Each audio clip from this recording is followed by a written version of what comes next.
Crystal is in Jerusalem today and joins us live. Crystal, Israel and Hezbollah have resumed fighting today. What can you tell us about that? Well, Andrew, this has been a front that has been quiet for some time. There was a ceasefire agreement that was in place that was broken earlier today when we saw some attacks being launched from Lebanon towards Israel.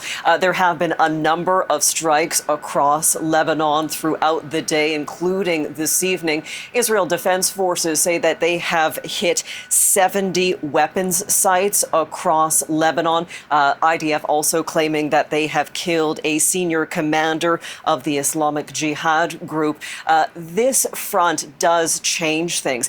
Israel Defense Forces are saying they're not prepared at this point to remove citizens from communities along the border, but they are prepared to defend the border, to defend those communities. And they say they have the personnel and they are able to operate on another front. We do know that Israel recently called up roughly a 100,000 additional reservists in order to have them be a part of this wider operation. The latest numbers that we're getting out of Lebanon is that 52 people have been killed in strikes today.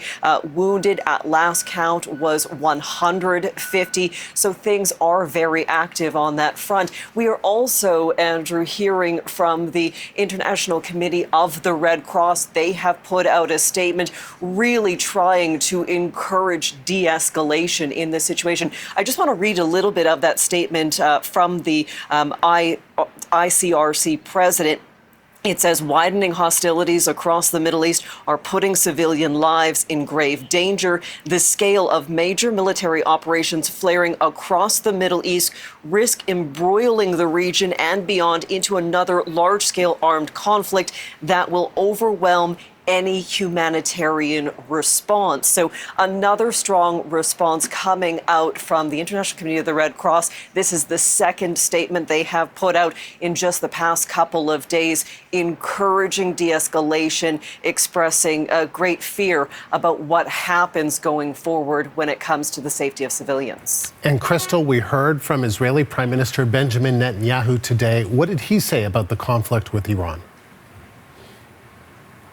Yeah, he said the overall conflict, he said that, Israel and the United States are working to protect not only Israeli citizens, American citizens, but people right around the world. He is again talking about the need to make sure Iran can't use their missiles, can't use or continue on enriching uranium to move forward with a nuclear program. He said that they are prepared to continue these operations until they reach their goals. He said this while touring a location where 9 Israelis died in a direct ballistic missile site that was launched by Iran, that attack yesterday. And so we heard from him. We heard him talking about the need to carry on with this operation. Let's hear a little bit more directly from the Israeli Prime Minister.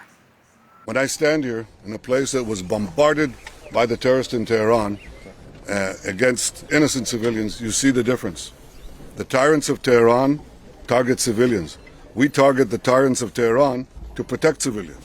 I've said for many years that they threaten not only Israel and not only America. They chant death to Israel, death to America. That's their ultimate target.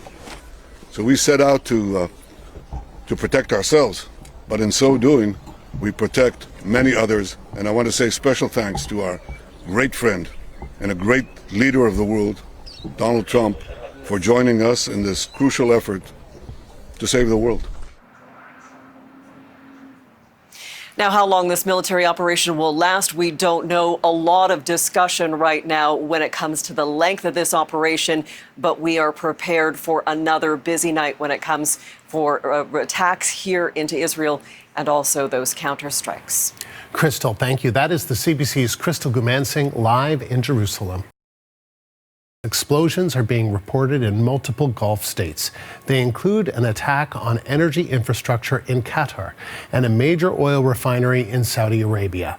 They are places where the U.S. has allies and military installations. The CBC's Megan Williams is in Dubai for us with more. So Megan, just how wide has this war become and what's the reaction in the region? Well, Andrew, as you say, it has spread to a range of targets, energy targets, civilian targets. Here in Dubai, warehouses have been hit, hotels have been hit. The two major airport hubs in Dubai and Abu Dhabi were both hit. There's a lot of concern amongst the Gulf states that this could be really quite crippling economically. Dubai, of course, is the biggest international airport hub in the world, but it's also a finance center, a low-tax finance center that attracts a lot of investment. So there are reports that the Gulf states, especially United Arab Emirates and Qatar, are privately lobbying the American government to try and keep this conflict short. There have been attacks in Saudi Arabia as well on the energy infrastructure there, one of the biggest oil refineries, and also in Qatar, which produces about 20% of the world's liquefied natural gas. There were attacks there. They've shut that down and prices have skyrocketed. The price has doubled in Europe for liquefied natural gas. So again, a lot of concern about where this could all lead in the long term.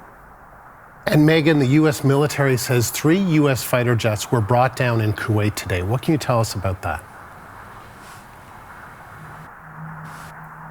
Well, that was friendly fire.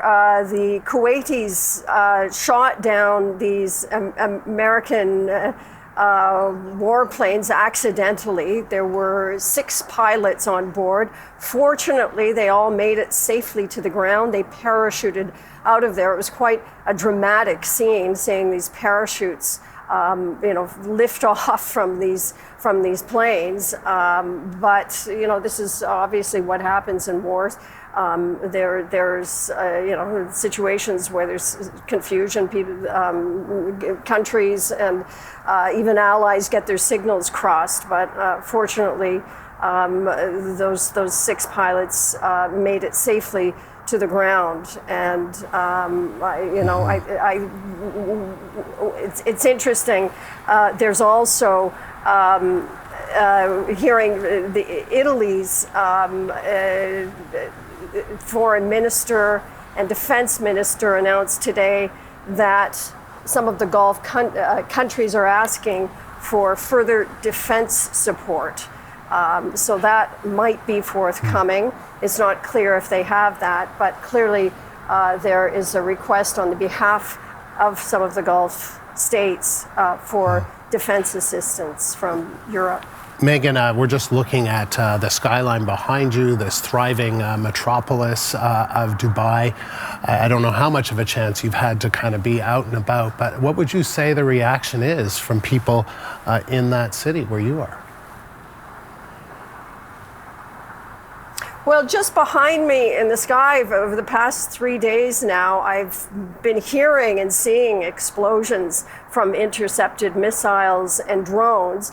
I think at first, there was just a sense that this was sort of surreal and not quite clear how long it would last. I think what's happening now is there's a sense of dread settling in. I think the fact that this is a city and this country, the United Arab Emirates, is so dependent. I mean, of course, it has oil, but it's so dependent on international finance and international visitors. And its trademark really has been that it offers safety in a very volatile region. And so that reputation with these missiles arriving here has been shaken. So I think there's a lot of concern about the future of the Dubai model. Megan, thank you. That is the CBC's Megan Williams live in Dubai.